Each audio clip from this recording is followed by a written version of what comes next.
Good afternoon, my dear brothers and sisters.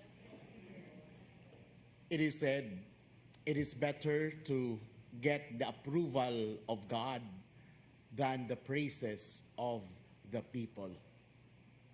In our gospel reading today, Jesus is saying, I do not accept human praise, but I continue to do the will of the Father.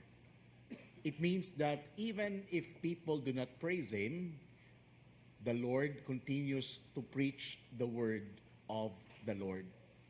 No wonder, as we approach Holy Week, we are reminded that the effect of the preaching of the word of the Lord, Jesus did not gain praises, but He gained the suffering on the cross. It is better to get the approval of God than the praises of people. My dear brothers and sisters, why do people praise us? Three things. Number one, they praise so that they would be praised. Doon ay mga tao nga magdaig-daig nato para pud sila daigon. Kasuway mo ana. Unhan tagdaig kay baw tagdi tinuod kay para bawson pod sila. Inikita nato ingnon dayon nga uy niniwang lagi karon. Nga ikaw pud nga daigon magpadidi sad ka.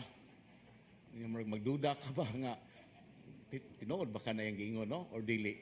Nga mingon po ka. Ikaw po sister, ikaw po niniwang po ka. Pareha mong duha. There are people who praise us because they want to be praised. Number two, there are people who praise because they want to get our sympathy.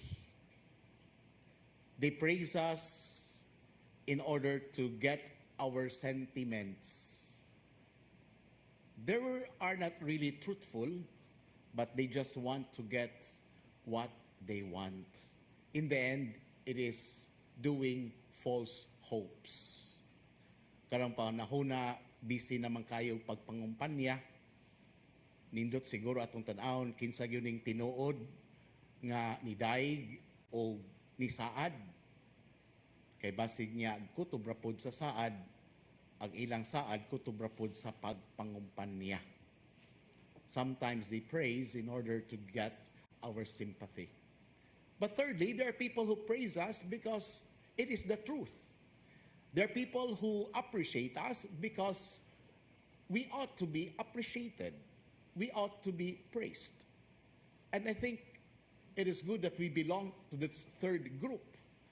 Maayo ang pagdaig. Kaysa atong pagdaig, we recognize their efforts. It's good to appreciate because we are able to see their efforts, we're able to see their giftedness. Isn't that needed to be appreciated? Ni daig ta, dili lang tungod kay kita gusto daigon, apan kay tinuod man nga daigon. But there are people who seldom appreciate. Doon ay mga tao nga lisod kayo mo daig, nga numan, kay dili man sila ganahan nga labuan. Doon ay mga tao, di gyud ganahan mo daig, kay ganahan raman sila nga sila'y daigon. Nay mga tao nga dili gyud mo daig tungod kay insecure sila. Even the thoughts nga mas nindot ang uban, instead nga daigon, mangita og apan. Instead nga mudaig, mangita og apan. And that is the challenge of our gospel reading today, that we learn to appreciate, not because we want to be appreciated, not because we want to get their sympathy, but it is the truth that they deserve to be appreciated because of their efforts and giftedness.